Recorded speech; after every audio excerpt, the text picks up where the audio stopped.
وہ واقعہ کی ابتدا کچھ یوں ہوتی ہے کہ آپ صلی اللہ علیہ وسلم نے جس وقت اعلان نبوت کیا، آپ صلی اللہ علیہ وسلم نے جس وقت فرداً اپنی دعوت کو شروع کیا، آپ صلی اللہ علیہ وسلم لوگوں سے ملتے گئے، لوگ آپ کے ساتھ جڑتے گئے۔ پہلے سب سے ابو بکر صدیق آئے، آ کر رسول اللہ صلی اللہ علیہ وسلم کے ہاتھوں پر ایمان لاتے ہیں، کلمہ پڑھتے ہیں، پھر ساتھ ہی ساتھ دعوت کو عام شروع کر دیا۔ ابو بکر صدیق الگ دعوت دے رہے ہیں، حضور علیہ السلام الگ دعوت دے رہے ہیں، ایک دعوت کا سلسلہ جاری اور ساری ہو گیا۔ تو آپ صلی اللہ علیہ وسلم جس وقت آپ صلی اللہ علیہ وسلم کو پروان چڑھ گیا، آپ کے دین کو پروان چڑھ گیا، اسلام کا جھنڈا بلند ہونے لگ گیا، قرآن کی آوازیں مکہ کی گلی کوچوں بازاروں میں گونجنا شروع ہو گئی، تو جناب وہ مکہ کے اوباش، مکہ کے کفار، مکہ کے سردار، وہ جناب اس بات پر بہت خوف زدہ تھے کہ جناب یہ تو پروان چڑھتا ہی جا رہا ہے، اسلام کو بلندی ملتی ہی جا رہی ہے۔ وہ آخر اس بات پہ سوچنے پہ مجبور ہو گئے، کیونکہ آپ صلی اللہ علیہ وسلم کا قرآن جو سنتا تھا وہ سن کے آپ کا ہی ہو جاتا تھا۔ کفار جو گلیوں میں چھپ چھپ کر رات کے اندھیروں میں آپ کا قرآن سنا کرتے تھے، کبھی آپس میں مشورہ کرتے ہیں۔ ابو جہل شیبہ کو کہتا ہے، عتبہ کو کہتا ہے کہ کل کو آپ نے نہیں آنا اس محمد کا قرآن سننے کے لیے، میں بھی نہیں آؤں گا۔ وہ کہتا تو نے نہیں آنا، وہ کہتا آپ نے نہیں آنا۔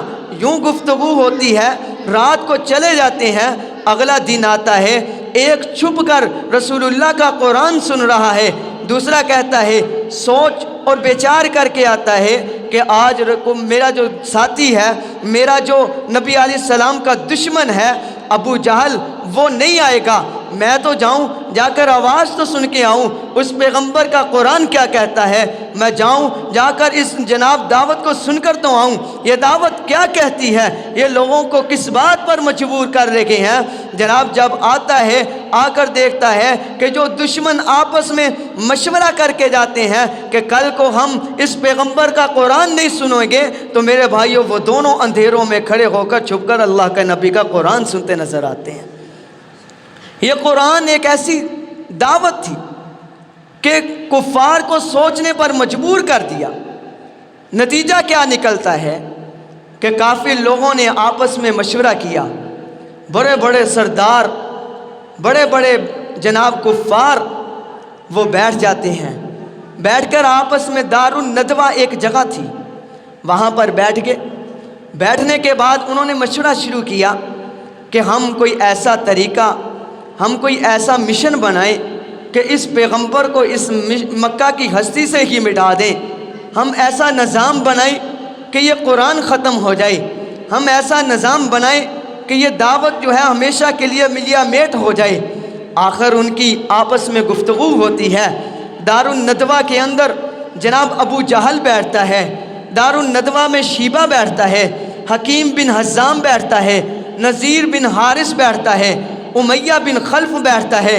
یہ بڑے بڑے سردار دار الندوہ میں آ کر بیٹھ کر مشورہ شروع کر دیتے ہیں۔ وہیں پہ جناب شیطان ایک مشرک کی شکل میں ان کے جناب مجلس میں آ کر بیٹھ کر کہتا ہے، او مشورہ کرنے والوں، آپ کو میں بھی مشورہ دینے کے لیے آیا ہوں، میں بھی رائے دینے کے لیے آیا ہوں کہ اس پیغمبر کو اس ہستی سے کیسے مٹایا جائے۔ آ کر مشورہ شروع ہوتا ہے۔ ایک نے کہا کہ اس پیغمبر کو قید و بند کر دیا جائے، زنجیروں کے اندر جکڑ دیا جائے اور اس کو ایک کمرے میں بند کر دیا جائے، وہ ہمیشہ کے لیے کہاں کب تک وہاں رہے گا، ایک نہ ایک دن آئے گا یہ دنیا سے مٹ جائے گا۔ لوگوں نے کہا، جب مشورہ سنا، شیطان بولتا ہے جو مشرک کی شکل میں آیا تھا، اس نے کہا تمہیں نہیں پتا جو اس کے ماننے والے ہیں وہ تو اس کا لعاب نیچے نہیں گرنے دیتے، جو اس کے ماننے والے ہیں وہ تو اس کے وضو کا پانی نیچے نہیں گرنے دیتا ہے، آپ اس کو اگر ایک کمرے میں بند کر دو گے پھر تمہارے بیویاں بیوہ ہو جائیں گی، تمہارے بچے یتیم ہو جائیں گے، اس لیے یہ مشورہ ٹھیک نہیں۔ جناب ابو جہل جو سردار تھا اس نے کہا بالکل آپ نے ٹھیک کہا۔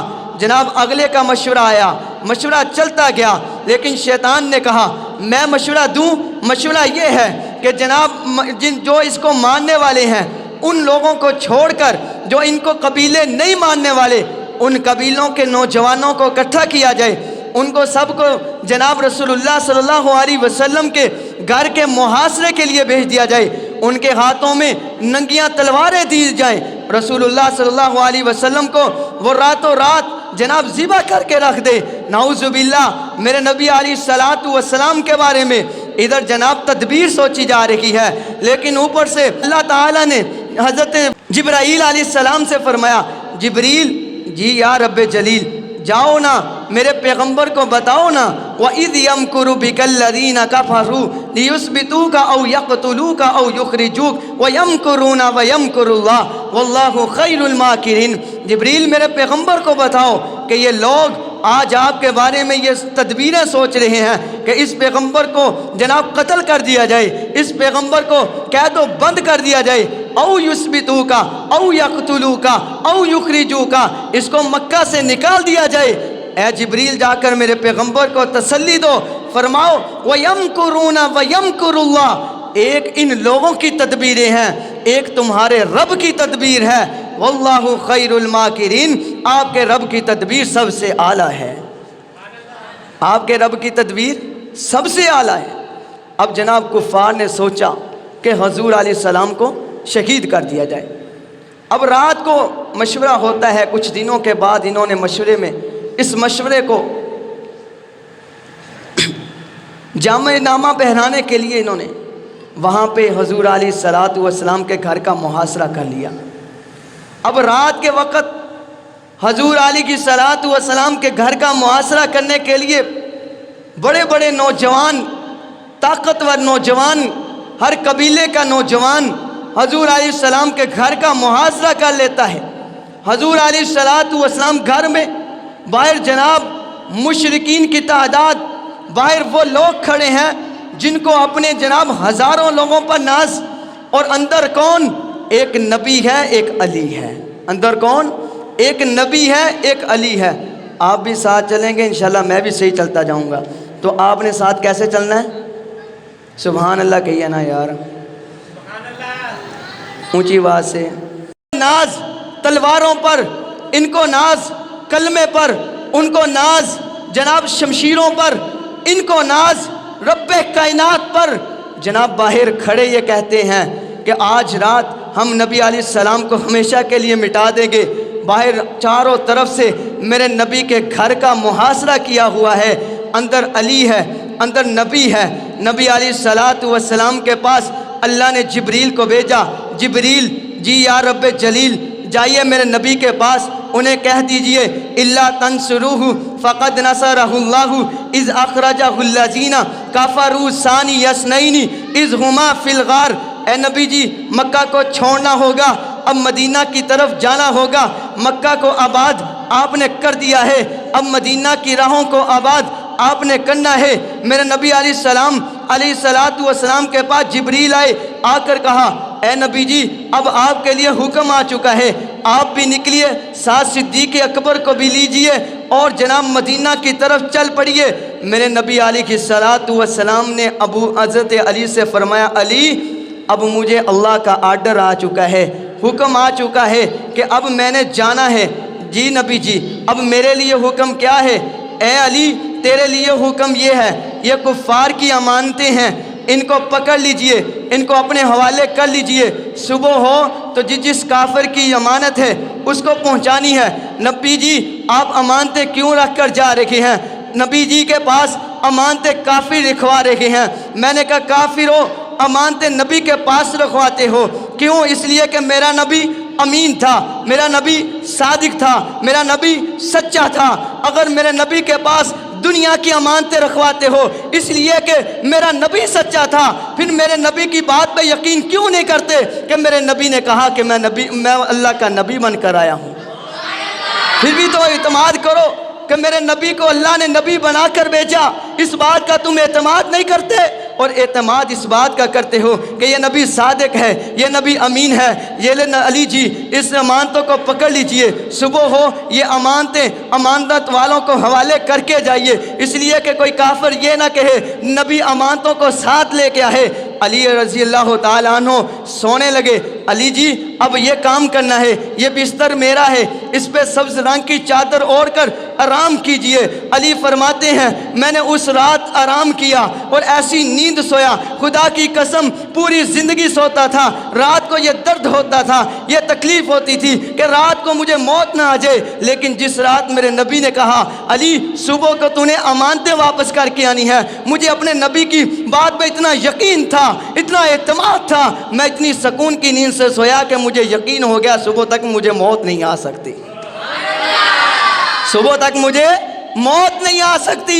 علی رام سے سو گئے. میں نے کہا علی سبز رنگ کی چادر لی, کس کی؟ نبی کی, اس لیے کہ نبی بھی اعلیٰ تھا, نبی کی چادر بھی اعلیٰ تھی, نبی کی چادر بھی اعلیٰ تھی, جس پر آئی وہ بھی اعلیٰ تھا, علی اعلیٰ تھا, چادر بھی اعلیٰ تھی. سبز رنگ کی چادر علی کو دے کر پیغمبر چاہتا ہے, ہم کہتے ہیں چادر بھی اعلیٰ ہے, علی بھی اعلیٰ ہے. اور میرے بھائیوں, جس نے آج تک اپنے سبز رنگ کے روضہ رسول میں ابو بکر اور عمر کو اپنے ساتھ سلایا ہوا ہے, پھر کہو نا ابو بکر بھی اعلیٰ ہے, عمر بھی اعلیٰ ہے, میرے نبی کا سبز رنگ کا روضہ بھی اعلیٰ ہے, میرے نبی کا سبز رنگ کا روضہ بھی اعلیٰ ہے. ادھر میرے نبی کی چادر بھی اعلیٰ تھی, سبز رنگ کی چادر اعلیٰ تھی, علی بھی اعلیٰ تھا, ادھر عمر بھی اعلیٰ ہے, ابو بکر بھی اعلیٰ ہے, سبز رنگ کا روضہ بھی اعلیٰ ہے. حضرت علی نے جناب امانتیں پکڑ لیں. اب کافر سارے کے سارے حضور کے جناب گھرانے کا محاصرہ کر کے کھڑے ہیں کہ جناب حضور نکلیں گے, ہم حضور کو قتل کر دیں گے. لیکن اللہ کے اوپر سے جبریل کو بھیجا, جبریل جا جی یا رب جلیل حکم کریں, جا کر میرے پیغمبر کو بتائیں آپ کا کام ہے ادھر سے نکلنا. ایک مٹھی میں مٹی لے کر اوپر سورہ یاسین شروع کر دیں. وَجَعَلْنَا مِن بَيْنِ أَيْدِيهِمْ سَدًّا وَمِن خَلْفِهِمْ سَدًّا فَأَغْشَيْنَاهُمْ فَهُمْ لَا يُبْصِرُونَ. اے نبی جی اس مٹی کے اوپر یہ پڑھنا ہے. اللہ کے نبی علیہ السلام نے فرمایا اللہ جی میں دائیں طرف پھینکوں یا بائیں طرف پھینکوں یا آگے پھینکوں یا پیچھے پھینکوں, چاروں طرف کافر کھڑے ہیں. اے میرے نبی جی تجھے علم ہے کہ تیرا خدا جو ہے وہ بھی چاروں طرف ہے, تیرا کام ہے مٹی کو پھینکنا, ان سب کو اندھا کرنا تیرے رب کا کام ہے, ان سب کو اندھا کرنا تیرے رب کا کام ہے. میرے بھائیوں نبی علیہ السلام نے مٹی لی, اس پہ پڑھا وَجَعَلْنَا مِن بَيْنِ أَيْدِيهِمْ سَدًّا وَمِن خَلْفِهِمْ سَدًّا فَأَغْشَيْنَاهُمْ فَهُمْ لَا يُبْصِرُونَ. میرے نبی نے مٹی کو اڑا دیا, اللہ نے سب کو اندھا کر دیا. میرا پیغمبر ان 100 تلواروں والوں کے جنہوں نے ہواؤں میں اڑا رہے تھے, ننگی تلواریں لے کر کھڑے تھے, میرا پیغمبر ان سب کے درمیان سے گزرتا ہے, گزر کر میرا پیغمبر جاتا ہے. پوچھو کہاں جاتا ہے؟ اب میرا پیغمبر جانے لگا, کوئی بندہ خاموش نہ رہے. عجیب جملہ ہے, عجیب انداز ہے. میرا پیغمبر جا رہا ہے, کس طرف جا رہا ہے؟ صدیق کے گھر میں جا رہا ہے. اے پیغمبر آپ کو حکم ہے صدیق کے گھر جائیں, لیکن ساری امت کو حکم ہے نبی کے در پہ جائیں, نبی کو حکم ہے آپ صدیق کے گھر جائیں. ساری امت کو حکم ہوا کس کے در پہ جانا؟ حضور کے در پہ جائیں, سب کچھ وہاں ملے گا. لیکن ہجرت کی رات نبوت کو حکم ہوتا ہے آپ صدیق کے در پہ جائیں. میرے نبی نے صدیق کی گلیوں میں جا رہے ہیں, میرا نبی جا رہا ہے, صدیق کی گلی والی موڑ مڑتا ہے, میرا نبی صدیق کے دروازے پہ جاتا ہے, جا کر دستخط دیتا ہے, دروازہ کھلتا ہے, اندر سے ابو بکر نکلتے ہیں. جی یا رسول اللہ حکم کریے, آج رات کے پہر میں آپ آئے ہیں, حکم کریں, جان بھی فدا ہے, مال بھی فدا ہے, والدین بھی فدا ہے, اولاد بھی فدا ہے, ہر چیز آپ پہ قربان ہے. نبی جی حکم تو کرے نا. آؤ صدیق آج حکم آ گیا, اللہ نے کہا ہجرت کر کے چلیں. یا رسول اللہ میرا نام اللہ نے لیا. جی ابو بکر تیرا نام اللہ نے لیا کہ ابو بکر کو ساتھ لے کر جانا ہے. میرے بھائیوں ابو بکر کو اتنی خوشی ہوئی کہ ابو بکر کے آنکھوں سے آنسو نکل آتے ہیں. ابو بکر نبی کے ساتھ چلنے کے لیے تیار ہو گئے. 5000 درہم ابو بکر کے پاس تھے, سارے گھر کے اندر صرف یہی رقم تھی. ابو بکر نے ساتھ لی, نبی علیہ السلام کے ساتھ چل پڑتے ہیں, جا رہے ہیں. غار ثور کے قریب جب ابو بکر پہنچتے ہیں، اس سے پیچھے ابھی پہاڑ پہ چڑھنا تھا۔ میرے بھائیو پوچھو ان لوگوں سے جو اس غار کو دیکھ کر آئے ہیں، کتنی بلندی پہ یہ غار ہے۔ ابو بکر صدیق جا رکھے ہیں، جاتے جاتے کہا یا رسول اللہ مجھے تکلیف ہو رکھی ہے کہ آپ چل رہے ہیں، نوکدار پتھر ہیں، آپ کو کبھی ٹھوکر لگ رہی ہے، رات کا پہر ہے، میرے نبی جی آپ تھک چکے ہوں گے، آئیے نہ سوار ہو جائیے۔ ابو بکر کس پہ سوار ہونا ہے؟ تیرے پاس نہ اونٹنی ہے، تیرے پاس نہ گھوڑا ہے، نہ تیرے پاس کوئی اور سواری ہے، سوار کس پہ ہونا ہے؟ ابو بکر صدیق فرماتے ہیں، نیچے بیٹھ کر کہا یا رسول اللہ آپ ابو بکر صدیق کے کندھوں پہ سوار ہوئیے، آپ ابو بکر صدیق کے کندھوں پہ سوار ہوئے۔ اور میں نے کہا حسن خوبصورت تھا، حضور کے کندھوں پہ سوار ہوا، علی خوبصورت تھا، حضور کے کندھوں پہ سوار ہوا، جناب حسین خوبصورت تھا اور حضور کے کندھوں پہ سوار ہوا، حسین بھی اعلیٰ تھا، کیوں نبی کے کندھوں پہ سوار ہوا، حسن بھی اعلیٰ تھا، کیوں نبی کے کندھوں پہ سوار ہوا، اور جس پہ نبی سوار ہوا وہ کتنا اعلیٰ ہوگا، جس پہ نبی سوار ہوا وہ کتنا اعلیٰ ہوگا، اسی کا نام تو صدیق اکبر ہے۔ حضور سوار ہو گئے، سوار ہوئے، جناب ابو بکر صدیق اٹھا کر اوپر بلندیوں پہ لے گئے۔ اب مجھے نہیں پتا کتنا ٹائم لگتا ہے، پوچھو ان لوگوں سے جو ہو کر آئے ہیں۔ وہاں پہ حضور پہنچ گئے، ابو بکر بھی پہنچ گئے، جا کر حضور کو باہر کھڑا کر دیا، یا رسول اللہ آپ ادھر تشریف رکھیں، میں پہلے اس غار کی صفائی کر لوں۔ آپ صلی اللہ علیہ وسلم کو باہر کھڑا کیا، آپ پہلے اندر چلے گئے، توجہ کرنا بہت قابل غور بات ہے۔ حضور کو باہر کھڑا کیا، آپ اندر گئے، جا کر صفائی ستھرائی کرنی شروع کر دی، سارے کونوں پہ دیکھا، کوئی ایسا موذی جانور تو نہیں جو میرے نبی کو نقصان پہنچا دے، کوئی سوراخ نظر آئے۔ ابو بکر صدیق نے اپنا کرتا اتارا، پھاڑا، سوراخوں کو بند کر دیا، سوراخوں کو بند کر دیا، ایک سوراخ رہ گیا نیچے تھا۔ ابو بکر صدیق بیٹھ گئے، فرمایا یا رسول اللہ اندر تشریف لائیے۔ اللہ کے نبی اندر جب تشریف لائے، فرمایا یا رسول اللہ رات تھی، آپ نے پوری رات بیداری میں گزاری، اب آپ ایسے کریں کہ آپ سو جائیں، سونا کہاں ہے؟ فرمایا یا رسول اللہ میرے دونوں ٹانگوں کا جو زانوں ہیں، پٹ ہیں جسے ہم پٹ کہتے ہیں، وہاں پہ اپنا سر مبارک رکھ دیے اور سو جائیے۔ ابو بکر صدیق نے حضور کو سلایا۔ ادھر ایک اور بات میرے ذہن میں آئی، حضور علیہ الصلوۃ والسلام نے فرمایا مجھے 3 چیزیں پسند۔ حضرت ابو بکر صدیق نے فرمایا یا رسول اللہ مجھے بھی 3 چیزیں پسند۔ حضرت عمر نے فرمایا یا رسول اللہ مجھے بھی 3 چیزیں پسند۔ عثمان غنی نے فرمایا مجھے بھی 3 چیزیں پسند۔ علی المرتضیٰ نے فرمایا مجھے بھی 3 چیزیں پسند۔ اوپر سے جبریل آئے، یا مجھے بھی 3 چیزیں پسند۔ جب اللہ نے یہ گفتگو سنی، اللہ نے بھیجا جبریل جاؤ بتاؤ میرے نبی کو مجھے بھی 3 چیزیں پسند۔ اب ابو بکر صدیق کی جو 3 چیزیں تھیں ان میں ایک ذکر کروں۔ فرمایا کہ میرا دل یہ چاہتا ہے بیٹی میری ہو، گھر حضور کا ہو۔ اللہ نے پورا کر دیا، بیٹی حضرت ابو بکر صدیق کی جن کا نام سیدنا عائشہ الصدیقہ ہے، گھر حضور کا۔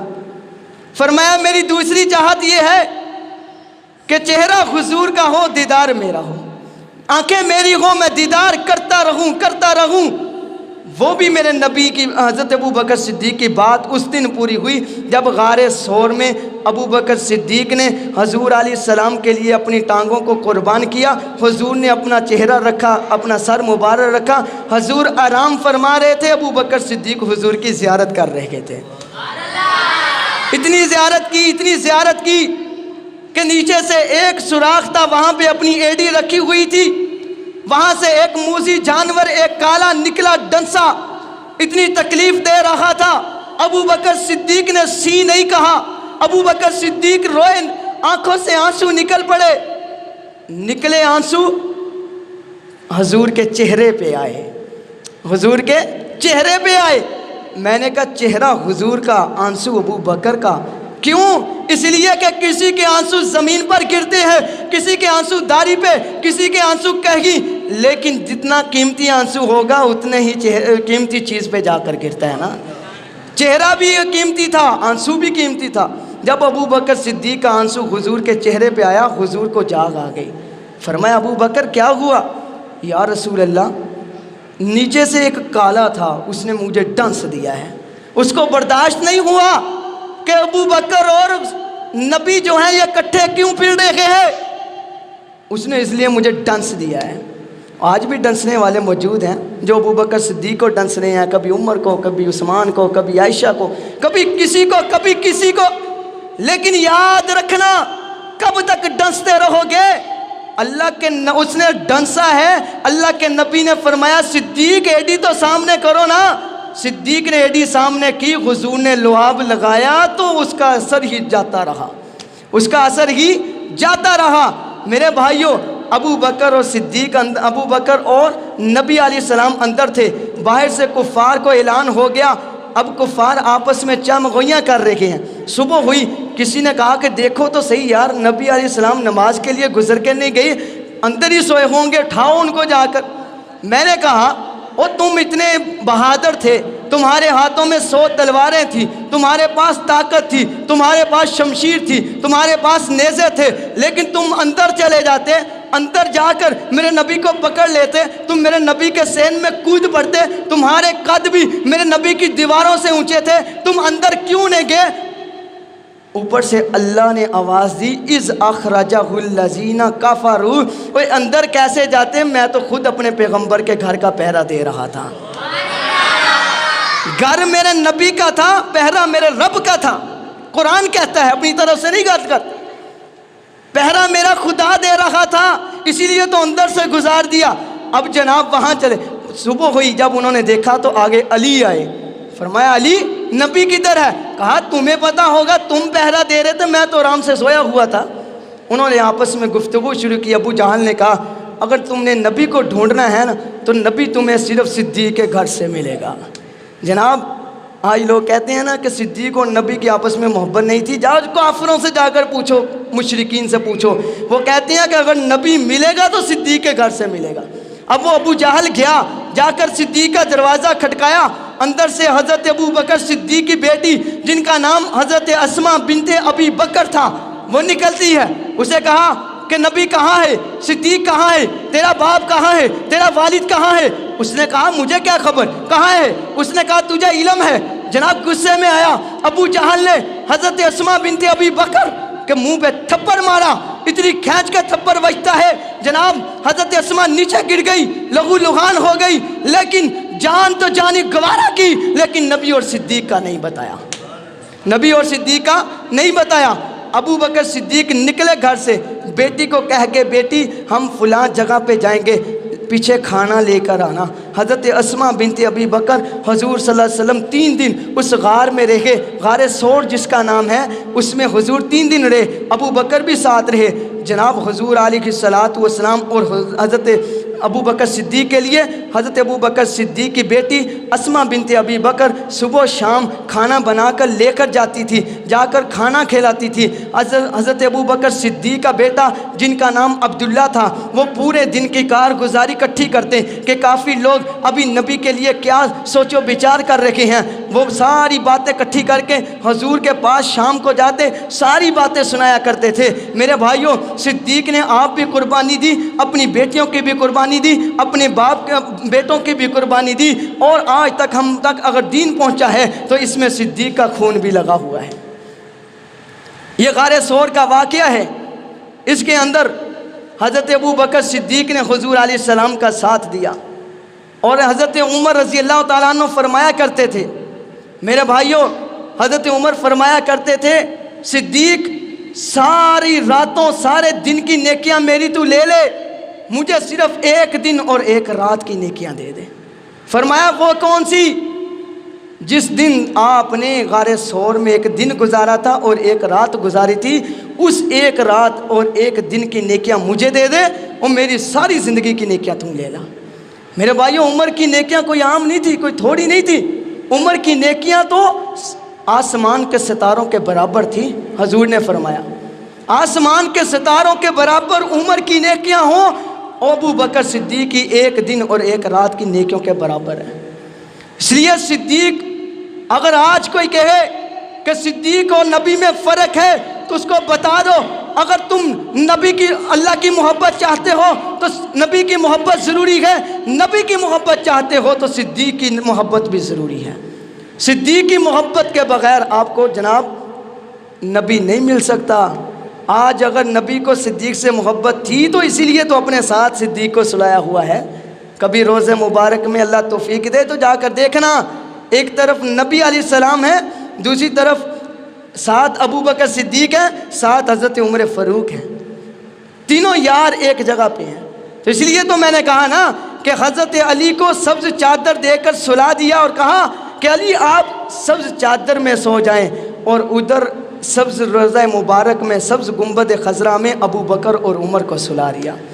میرے بھائیوں، یہ واقعات اس سفر کے مہینے کے اندر یہ واقعہ پیش آیا تھا، یہ جو ہجرت کا واقعہ ہے۔ اور آپ صلی اللہ علیہ وسلم جب ہجرت کے لیے چلے تھے، یہ تو میں نے صرف ابھی حضور کے گھر سے لے کر غار ثور تک بیان کیا ہے کہ وہاں تک کیا کچھ ہوا، ابھی تو بہت زیادہ باتیں پڑھی ہیں۔ اور غار ثور سے پھر جب مدینہ منورہ تک نبی علیہ السلام گئے ہیں تو اس رستے کے اندر کون کون سے واقعے پیش آئے ہیں، یہ انشاءاللہ اگلے جمعے میں بیان کریں گے۔ اللہ تعالی ہمیں عمل کرنے کی توفیق عطا فرمائے۔